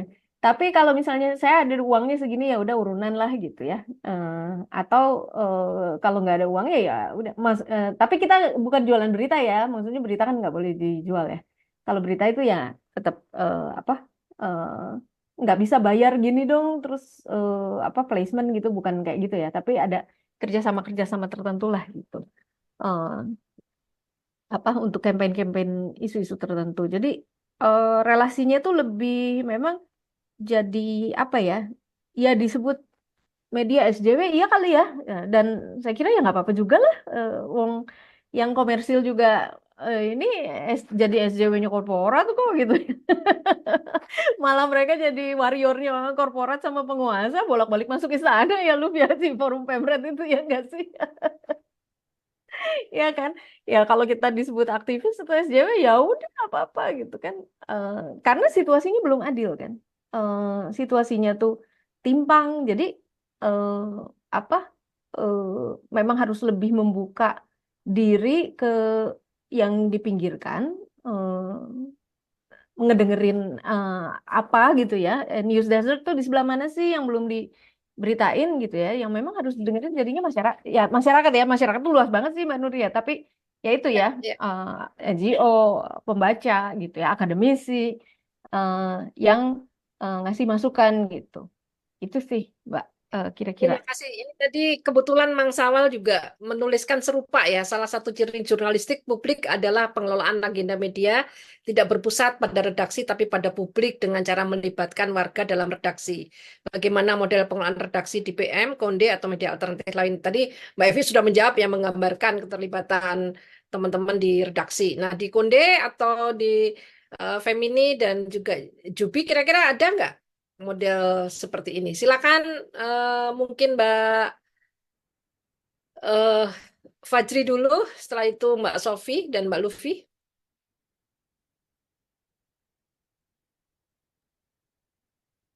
Mbak Fajri, Mbak apakah mungkin ya, gimana Mbak? kalau Tadi tadi publik ikut terlibat dalam redaksi ada nggak di ruang redaksi? um, sejauh ini belum sih Mbak karena kita masih keterbatasan dari segala sisi sebenarnya. Oke, Kayak gitu. Oke, thank you Mbak Fajri. Ya. Mbak Sofi, dari kasus Jubi ada masukan Mbak Sofi? Ah, gini, problemnya Jubi itu adalah konteksnya itu sangat-sangat berbeda dengan the rest of Indonesia. Nggak cuma Jakarta. Tadi saya juga Mbak Lufi tadi benar banget waktu ngobrol sama waktu mengomentari Mbak Fajri. Di Aceh dibandingkan dengan Jakarta, tentu akses terhadap sumber pendanaan, akses terhadap masyarakat, akses terhadap kelas menengah, akses terhadap apa namanya dukungan secara legal itu tentu jauh berbeda. Ini Jakarta dan Aceh, apalagi Jakarta dengan Papua begitu. Jadi kalau pelibatan masyarakat agak susah. Saya kemarin ada salah satu hal yang Jubi lakukan untuk reach out kepada masyarakat supaya masyarakat itu mau terlibat untuk mendanai medianya itu kan memang dengan jualan koran. Mereka sudah lama hanya apa namanya terbit online. Sekarang mulai berusaha lagi buat terbit tabloidnya begitu. Simply untuk apa ya kebutuhan iklan karena banyak Pemda yang maunya apa namanya ada bukti iklan itu secara fisik, tapi juga supaya masyarakat yang ada di Papua khususnya yang tidak terjangkau koneksi internet yang memadai itu tetap bisa baca, tetap bisa langganan. Dan itu juga di beberapa NGO, di beberapa organisasi memang sengaja langganan supaya ada alasan buat nyumbang ibaratnya gitu ke Jubi. Tapi jumlahnya sangat kecil. Terutama karena memang kemampuan masyarakatnya untuk menyumbang itu juga kecil gitu. Jadi Jubi itu gini, agak susah meminta masyarakat untuk secara langsung terlibat dalam sustainability medianya. Tapi kalau sampai misalnya Jubi nggak ada, mereka juga pasti akan protes gitu, akan marah-marah gitu karena kanal yang dianggap bisa mewakili masyarakat OAP orang asli Papua itu memang sangat sedikit. Jadi mereka akan sangat kehilangan. Tapi kalau untuk membantu secara langsung dalam sustainability-nya, keterlibatan masyarakat dalam medianya itu memang agak susah. Paling banter itu apa menyiarkan ulang materinya atau apalah kalau Twitter ya retweet atau sharing, membagikan gitu ya. Tapi lebih daripada itu, saya merasa masyarakatnya memang kita tidak adil untuk meminta lebih dari masyarakat. Tapi di sisi lain, Jubinya juga butuh untuk melibatkan masyarakat. Jadi ini memang agak susah sih, Mbak. Jadi sampai dengan beberapa tahun ke depan Ya. masih sulit kayaknya. Oke, terima kasih bisa dipahami jawaban dari Mbak Sofi. Mbak Lufi, silakan Mbak Lufi tentang bagaimana kemungkinan masyarakat terlibat di redaksi Konde. Oke, terima kasih Mbak Nuri. Jadi kalau Konde itu sekarang ada membership gitu. Membernya baru ini Eki yang mengelola nih, baru 40-an ya Ki ya, karena kita baru mulai 2 bulan ini gitu, nggak sebanyak Project M yang udah mulai 2 tahun lalu gitu ya, Via. Kayak gitu, jadi baru 2 bulan ini gitu. Nah, tapi selain membership, memang Konde itu kan sebelumnya mengelola komunitas gitu, tapi bukan komunitas Konde. Jadi kalau membershipnya Konde gitu ya, karena dikelola oleh Konde nyari gitu-gitu, dan apa namanya membayar iuran gitu ya. Tapi kalau komunitas itu yang saya sebutkan tadi. Jadi Konde membantu komunitas PRT, komunitas buruh, komunitas miskin kota gitu ya. Komunitas perempuan yang selama ini belum bisa berkampanye gitu. Atau mau mendesain advokasi kebijakan tapi nggak ngerti nih strateginya kayak apa sih yang pas untuk kampanye di media. Nah, itu Konde itu ada di sana. Konde ada di balik RUU TPKS yang kemudian udah menjadi undang-undang, RUU PPRT yang 20 tahun gitu ya, yang sampai sekarang masih menjadi rancangan undang-undang juga gitu. Jadi desain-desain itu yang kemudian mencoba Konde lakukan gitu dalam rapat-rapat bersama membership gitu, itu mungkin agak sama dengan Project M ya, mereka ngasih masukan terus gitu ya, terus ada pertanyaan-pertanyaan apakah Konde punya konsep strategi ketika Prabowo memerintah gitu ya, pertanyaan-pertanyaan sulit gitu, dan itu masukan buat kita ya, karena Konde belum punya gitu. Jadi ketika nanti Prabowo jadi presiden itu kita punya strategi apa, itu Konde belum punya. Nah, itu masukan-masukan itu justru datang dari membership gitu. Nah, memang yang agak membingungkan tuh gini, pembaca konde itu kan anak-anak muda dan pembaca kelas menengah gitu ya, pembaca kelas menengah gitu. Tapi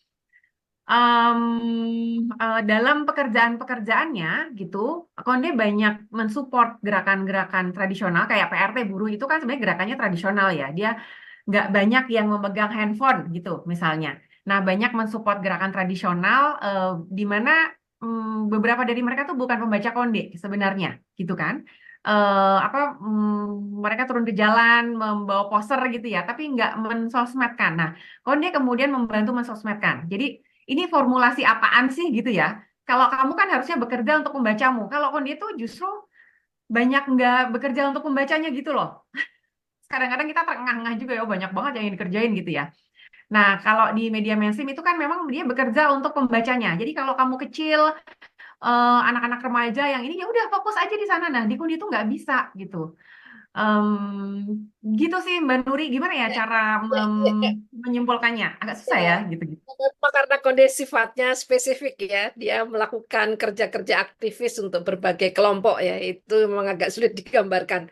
Anyway, ini ada beberapa pertanyaan lagi, ternyata cukup banyak di question and answer ya. Di kolom ini ada dari Elizabeth Ardiningsih Wiko, bagaimana pandangan presenter terkait masifnya penggunaan media digital TikTok sebagai media eksploitasi tubuh perempuan. Perempuan banyak menampilkan keterampilan menarinya dengan lekukan tubuh yang indah, namun respon dari penonton banyak lebih memperhatikan tubuh perempuan dibandingkan keterampilan menarinya. Bagaimana pandangan presenter terkait isu ini? Silahkan mungkin diawali dengan singkat padat aja ya, karena pertanyaannya makin banyak ini. Mbak Evi, silahkan. Maaf Mbak, tadi yang mana pertanyaannya? Di Q&A ya ada ya? Elizabeth Ardiningsih ya, tentang media eksploitasi tubuh perempuan, TikTok. TikTok. Ya. Gimana pandangannya karena ternyata pada akhirnya dijadikan sarana untuk eksploitasi aja karena penonton lebih banyak perhatikan tubuh perempuan dibandingkan persoalan keterampilan menarinya. Ya, sebenarnya ini Luffy ya sebenarnya yang lebih cocok jawab. Tapi ya karena ini ya apa model yang saya tadi sebut ya, model bisnisnya komersil. Jadi model bisnisnya disetir pasar. Jadi kontennya itu juga selalu dihitung kira-kira nanti ini rame nggak ya, yang ngeklik berapa ya. Eh, dan biasanya yang model bisnisnya itu mengandalkan klik iklan atau monetisasi, monetisasi ini ya, monetisasi di platform-platform ya, kayak monetisasi YouTube gitu. Itu kan sangat mengandalkan jumlah Iya, yang nonton berapa apa segala macam. Eh, nah itu jadinya memang eh, dia harus eh, nyari apa nih yang kira-kira eh, disukai apa disukai penonton gitu ya. Eh, nah pasarnya itu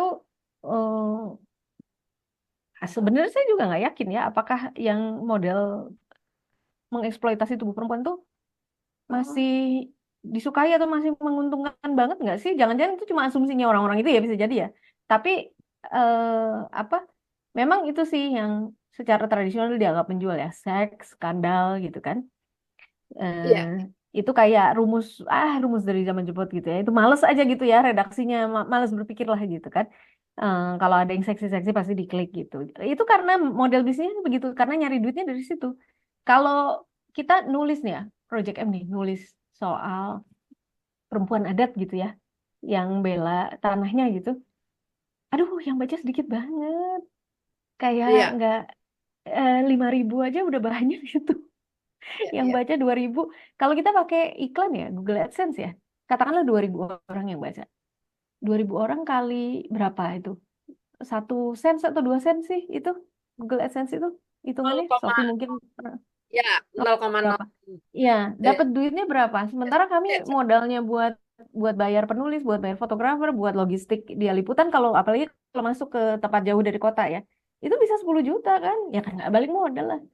Jadi ngapain? Ngapain yang jauh-jauh terus begitu dibaca cuma 2.000 orang? Kan mendingan aku modal goyang-goyang dikit eh, yang ini 100.000 gitu ya. Ya itu karena di setir pasar ya. Oke, thank you atas komentar dan jawabannya. Mbak Luffy mau menambahkan? Oke, aku menambahkan dikit aja Mbak Nuri. Jadi memang kalau secara umum gitu ya, setiap eh, karena gini, kalau kalau di Konde itu kita tuh belajar soal kalau di offline itu banyak stereotyping dan stigma atau bias gender terhadap perempuan, di media online itu pasti 5 kali lebih banyak gitu ya. Karena apa? Karena ini dunia baru kan, dunia baru gitu. Jadi mau TikTok, mau Facebook, mau Instagram, mau apa, setiap ada dunia baru itu pasti bias gendernya akan jauh lebih banyak. Aturannya juga belum ada gitu ya. Kalau di offline tuh ada norma-norma yang baik, nggak semua norma jelek, nggak semua norma baik ya, tapi ada norma-norma yang sudah kritis gitu ya. Tapi terus di apa di online itu belum ada gitu. Jadi kita seperti ruang kosong, ini dunia baru, kamu boleh ngomong apapun gitu ya. Tapi yang membuat apa namanya membuat senang adalah beberapa kemajuan gitu ya. Salah satu kemajuannya adalah banyak anak-anak muda yang kemudian berkampanye soal feminisme gitu ya. Kalau dulu di zaman-zaman saya itu disebut feminis itu kayak aneh gitu ya. Maksudnya, oh feminisme, feminis, makhluk aneh, nggak laku, orangnya perempuan yang mencari cowok, cowoknya menolak gitu-gitu kan ya stigmanya ya. Nah, kalau sekarang itu banyak anak muda yang mau disebut feminis gitu. Maksudnya nggak malu terus mendeklarasikan diri sebagai feminis. Nah, termasuk di media sosial. Itu kan yang mengembirakan ya di dunia yang entah berantah ini karena apa aturannya masih sedikit, tapi banyak anak-anak muda yang kemudian bermunculan gitu. Itu sih Mbak Nuri ya. Kalau Oke. sifatnya ya yang penting cepat tapi dangkal gitu kan ya. Yang penting cepat aja Ya, tapi dangkal. ya, karena logaritma sosial media memang sangat digunakan untuk kepentingan kapitalis, maka itu yang seringkali dijadikan senjata kan. Apa yang menarik di pasar itu aja yang akan dijual. Nah, ini ya Novi Haryono memberikan pertanyaan sekaligus pernyataan yang sangat keren ya berkaitan dengan kemudahan yang diberikan pemerintah dalam pembuatan perceraian terbatas, membuat media alternatif menjamur. Tapi sayangnya hal tersebut tidak diimbangi oleh jumlah wartawan yang kompeten. Lebih-lebih lagi, lembaga yang mengeluarkan sertifikasi kompeten malah berorientasi kepada jumlah bayaran, bukan pada kompetensi wartawan itu sendiri. Nah, dia menggambarkan di Minahasa sendiri jumlah wartawan yang terdata di Deskominfo sekitar 80-an orang. Tetapi yang bisa menulis berita hanya bisa dihitung dengan jari. Padahal 75% wartawan sudah memiliki sertifikasi kompetensi. Wartawan-wartawan tanpa kompetensi ini akhirnya berpihak pada kekuasaan. Maksudnya ketika ada pejabat yang terindikasi melakukan korupsi, pejabat itu akan ditakut-takuti dengan pemberitaan sehingga ia mau membayar berapa saja agar kasusnya tidak dimuat. Wartawan akhirnya lebih kelihatan sebagai preman yang kemudian baik oleh para pejabat maupun warga melihat profesi wartawan sebagai profesi pengemis atau tukang minta-minta. Nah, bagaimana para narasumber melihat hal tersebut? Nah, ini mungkin eh, apa Mbak Sofi ya Sofi nih berpengalaman cocok nih. sebagai jurnalis sekaligus sekarang peneliti, lihat ini gimana nih Mbak Sofi? Silakan. Ini tuh jawabannya agak susah memang. Tapi ini sangat kontekstual. Saya melihat Dewan Pers itu sebagai struktur yang secara umum itu memberikan semacam garis atau avenue gitu, batasan gitu untuk apa namanya produk-produk jurnalistik gitu. Bagaimana cara media berproses. Dewan Pers itu kalau untuk teman-teman media pemberitaan alternatif di Jakarta itu bisa jadi justru membatasi karena misalnya apa namanya ada aturan-aturan soal bentuk perusahaan. Katanya yayasan udah boleh, tapi ternyata sampai sekarang masih susah juga gitu kan buat mendaftarkan yayasan untuk jadi apa verifikasi Dewan Pers. Terus kemudian walaupun punya pengalaman segudang, prestasinya segudang, penghargaannya banyak, tapi kalau belum melalui uji kompetensi dianggap belum layak untuk apa namanya jurnalis-jurnalis senior itu dianggap belum layak untuk mendaftarkan medianya jadi masuk verifikasi Dewan Pers. Misalnya seperti itu.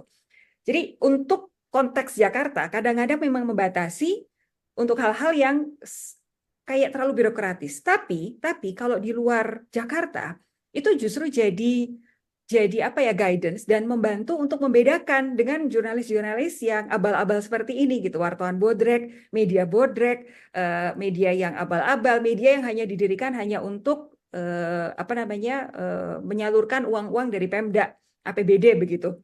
Sehingga memang ketika kita ngomongin soal jurnalisme daerah, apa yang dilakukan oleh Dewan Pers jadi penting.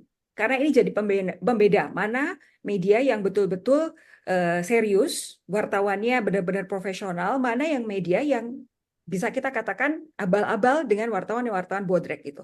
Nah, ini menurut saya obrolannya jadi beda karena untuk teman-teman yang di luar Jakarta, justru saat ini tuntutannya adalah Dewan Pers memudahkan mereka verifikasi sehingga betul-betul dianggap medianya itu media yang layak diajak kerjasama, media yang layak memberikan pemberitaan, media yang layak untuk dipercaya dengan wartawan-wartawan yang memang mumpuni menggunakan standar-standar itu untuk membedakan mereka dengan media-media yang seperti ini. Jadi memang ini nggak ada jawaban yang saklek begitu, tapi paling tidak kalau untuk di Indonesia, khususnya di luar Jakarta, sudah ada avenue-avenue itu, Mbak.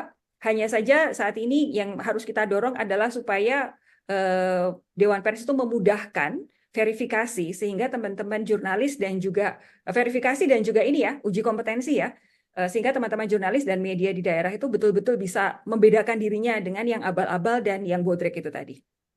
Oke, terima kasih Mbak Sofi. Jadi emang benar ya kondisinya tidak semudah yang kita duga ya. Nah ini ada masih banyak pertanyaan, padahal waktu kita hanya tinggal 10 menit lagi. Mungkin saya akan mencoba merangkum ya. Ada yang pertama pertanyaan, nanti semua masing-masing ini sekaligus menutup ya. Menjawab sekaligus menutup tentang jadi bagaimana tentang artificial intelligence yang digunakan untuk sosial aktivisme lewat media. Itu pertanyaan dari Mbak Nurjana. Lalu Mbak Maulidia Al-Hidayah itu bertanya tentang bagaimana representasi keberagaman kepentingan perempuan. Nah, itu lalu ini maaf Mbak, nggak semuanya saya bacakan karena terbatas dan juga Mbak Esti Hudiono ini sangat senior, saya dulu dari Surabaya jadi saya tahu persis Mbak Esti. Dia menanyakan bagaimana kebaruan itu bisa diciptakan oleh teman-teman yang aktivis sekaligus media. Nah, ini seperti Konde dan juga Femini dan Project Multatuli ya, menciptakan kebaruan untuk media pemberitaan di media. Dan terakhir ada pertanyaan dari Emanuela G.A. Malonda berkaitan dengan ini negara ya. Izin negara sudah diberikan, tapi ya banyak persoalan. Tapi yang menjadi menarik ini khusus untuk Mbak Fajri aja pertanyaannya yaitu bagaimana di Aceh ya teman-teman yang turun di media alternatif di Aceh ini mampu menyampaikan berita yang kemudian mungkin tidak terbebas dari intimidasi dari kelompok-kelompok tertentu, termasuk dari kelompok-kelompok yang di pemerintah daerah di sana. Itu barangkali rangkuman pertanyaan saya. Yang pertama ini dijawab oleh Mbak Fajri dulu. Silakan untuk media di Aceh bagaimana ini kalau ada turun lapangan, ada situasi yang disebut dengan media alternatif ini kan banyak mengalami intimidasi tidak gitu. Bisa dicontohkan juga Mbak mungkin? Silakan Mbak Ya, Fajri. mungkin pernah ya ada salah satu liputan kita tentang pada saat itu mahasiswa dari salah satu universitas di Banda Aceh itu sedang melakukan demo di kantor Dewan Perwakilan Rakyat Aceh nih. Terus mereka menyampaikan beberapa poin eh, yang ingin mereka sampaikan kepada anggota dewan. Salah satunya mereka meminta kepada setiap institusi pendidikan Aceh itu untuk lebih serius menerapkan Permendikbud nomor 30 tahun 2021 tentang pencegahan dan penanganan kekerasan seksual demi mencegah dan menangani pelecehan seksual yang ada di Aceh. Salah seorang mahasiswa itu menyampaikan orasinya di hadapan gedung DPRA itu agar pihak DPRA dan pemerintah Aceh itu membuka mata untuk lebih peka melihat kondisi anak bangsa yang dilecehkan di setiap institusi. Jadi bukan hanya satu dua saja berita itu kami dengar gitu kan.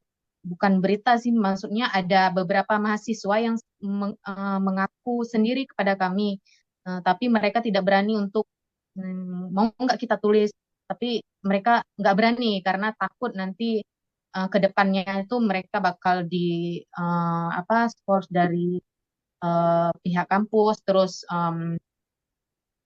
mendapat nilai yang tidak bagus dari dosen begitu. Eh, ya begitu Mbak. Jadi Kemudian intimidasi dilakukan kepada narasumber sehingga kemudian teman-teman di media juga menjadi sulit ya untuk menuliskan. ya betul. Ya, keren banget Mbak Fajri udah memetakan kondisi yang ada di sana. Nah, yang berikutnya untuk Mbak Luffy dan sekaligus Mbak Evi ya, berkaitan dengan bagaimana kebaruan dibangun untuk pertanyaan dari Mbak Esti Hudiono untuk penulisan media alternatif. Silakan. Aku dulu, Vi. Ya, silakan Mbak Luffy. Oke, makasih Mbak Nuri. Tadi juga ada pertanyaan dari Kak Nurjana ya, tentang AI dan perspektif perempuan. Jadi saya mengundang teman-teman untuk hadir di Kamis 27 Juni 2024 ya, jam setengah 8, 18.30, setengah 7, kayak sekarang ini, setengah 7 sampai jam 8, itu kita mau membahas tentang AI dan perspektif perempuan. Jadi sebenarnya bagaimana sih AI dipandang dari feminisme gitu ya. Silakan teman-teman hadir. Jadi nanti Kak Nurjana datang ke sana aja untuk kita bisa menjawab gitu ya. Nah, saya menjawab pertanyaan dari Mbak Nuri. Saya punya cerita sedikit. Jadi kemarin kan Konde tuh menulis laporan Beijing Platform for Action. Jadi konferensi internasional perempuan Beijing Platform for Action tentang situasi dan kondisi media versi masyarakat sipil ya. Jadi kan ada versi laporannya, ada versi pemerintah, ada versi masyarakat sipil. Nah, saya tuh menuliskan tentang kemajuan-kemajuan yang dilakukan oleh media-media yang punya perspektif perempuan. Nah, dua hal yang saya tulis adalah Koni dan Project M itu udah punya SOP stop kekerasan seksual gitu ya. Terus, nah itu ternyata diambil oleh pemerintah menjadi laporannya pemerintah gitu, bahwa pemerintah sudah memfasilitasi media-media alternatif perempuan yang tumbuh gitu kan, salah satunya Konde dan Project M gitu di satu sisi. Itu memang yang kita lakukan gitu ya. Tapi sebenarnya pemerintah kan belum memberikan ruang buat media alternatif ya. Kalau memberikan ruang kan misalnya ngasih dana lah, apalah, membuka itu ya gitu-gitu. Tapi apa namanya itu ada dalam laporan pemerintah gitu ya. Nah itu mungkin bisa menjawab, salah satunya menjawab Mbak Esti ya. Jadi apa sih sebenarnya yang kita lakukan gitu? Kalau Konde itu sebenarnya ketika melakukan sesuatu yang Konde mampet di sana gitu, kita tuh mencari lubang yang lain untuk keluar dari sana. Misalnya, belum ada undang-undang TPKS. Oke, kita bikin SOP stop kekerasan seksual gitu ya. Terus konvensi ILO 190 tentang stop kekerasan di dunia kerja itu mampet sampai sekarang ya. Terus kita bikin aturannya dalam ini Konde gitu ya. Terus secara apa namanya itu yang bisa kita lakukan. Jadi kalau mampet kita mencari lubang yang lain. Nah, ternyata Konde itu pernah memfasilitasi dua media untuk membuat SOP stop kekerasan seksual di kantor gitu ya, di dunia kerja. Nah, itu ternyata apa data-data atau dokumen-dokumen ini ternyata dipakai gitu ya. Nah, tanpa kita sengaja gitu ya. Oh, jadi ternyata dipakai. Jadi misalnya stop kekerasan seksual di media tuh kayak apa, terus stop kekerasan di dunia kerja tuh kayak apa, kenapa bukan tempat kerja, kenapa dunia kerja. Nah, itu dipinjam oleh media lain gitu. Nah, buat kita itu salah satu hal yang mungkin bukan terobosan ya, karena ini kecil-kecil gitu, yang dipakai oleh beberapa media lain dan dijadikan bahan untuk mengubah sesuatu gitu. Tapi untuk menutup mungkin saya sepakat dengan Mas Duki ya, Profesor Mas Duki di apa dosen komunikasi di UII yang menyebutkan bahwa yang dilakukan, dia mencontohkan 3 hal seminggu yang lalu ya, yang dibuat oleh Konde, Project M dan Watchdog ini adalah media-media kecil yang didirikan oleh para pendirinya yang sudah merasa apa ya, merasa capek bekerja di media mainstream gitu ya, terus kemudian mendirikan media, walaupun ini kalimat pentingnya, walaupun yang dilakukan ini kecil-kecil gitu ya, walaupun kecil-kecil, tapi ternyata bisa menjadikan bahan dokumen dan bahan pelajaran untuk media-media lain untuk melakukan sesuatu. Itu aja sih Mbak Nuri ya. Ini aku Oke, terima kasih mencopot. Mbak Lufi. Terima kasih. Mbak Evi, 1 menit Mbak Evi untuk penutup sekalian. Oke, ini udah diminta udahan. Oke, 1 menit. Ya, untuk soal kebaruan, ya Mbak. Jadi kalau apa jurnalisme yang pada umumnya itu kan ngejar harian ya Mbak ya. Kami memang kalau harian jadinya begitu harus baru apa ya udah kemarin udah nggak usah tulis lagi gitu kan. Eh, nah, kami nawarin slow journalism sih Mbak. Jadi kita tuh tidak memaksa diri setiap hari harus ada sekian URL gitu ya. Eh, di Project M kami 1 minggu itu 2, 3, 4 ya, 5 paling banyak itu udah pol banget 5 gitu ya. Dan kami itu bukan ngejar yang baru sebenarnya, tapi yang beda, Mbak. Jadi kalau udah dikerumunin sama media lain gitu, ini soal ini udah kerumunin semua, kita cari yang perspektifnya beda, informasi baru kah, perspektif beda, cara pandang yang beda, atau narsum yang nggak pernah ditanyain gitu ya. Jadi lebih itu sih Mbak. Jadi slow journalism lebih ke Yang beda. lebih ke yang beda daripada yang baru gitu ya. Karena memang Oke. kami ininya maunya kan ngisi kekosongan, jadi fill the gap gitu. Ya, Yang belum terima ada kasih kami banyak. isiin. Mm. Terima kasih banyak Mbak Evi. Teman-teman mohon maaf ya banyak pertanyaan yang mungkin kelewat karena waktu sudah habis, saya sudah diteriakin nih.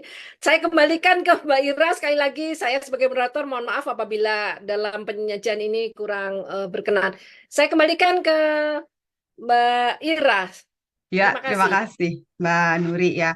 Ya, maaf banget karena waktunya terbatas. Kita udah extra time menit dan teman-teman lagi ngantri di Zoom untuk panel selanjutnya. Kita foto dulu, boleh dibuka kamera atau videonya. Saya akan hitung. Oke, saya tunggu. Oke, satu. Oh, masih pada buka ya. Ya, satu, dua, ada 3 layar ya. Oke, satu. Kemudian saya ke layar 2 dulu. Dan saya ke layar 3. Oke, terima kasih semuanya untuk teman-teman. Mbak Nuri, makasih, keren banget. Sebagai chair dan teman-teman presenter juga keren banget presentasinya ya. Jangan lupa nanti kirim ya sebagai tulisan. Nanti kita akan publikasikan. Saya akan memberikan sedikit informasi. Kita akan ada panel 105 ya, gender dan literatur, politik, bahasa, politik warga dan sastra katarsis. Ada Mbak Esti juga di sini. Nanti chairnya ada Mbak Valentina Utari. Dan kemudian ada everyday feminism dan perempuan akar rumput di panel 106 ya. Sampai ketemu di panel berikutnya. Saya tutup ya. Terima kasih semuanya. Sampai ketemu. Salam KCIF.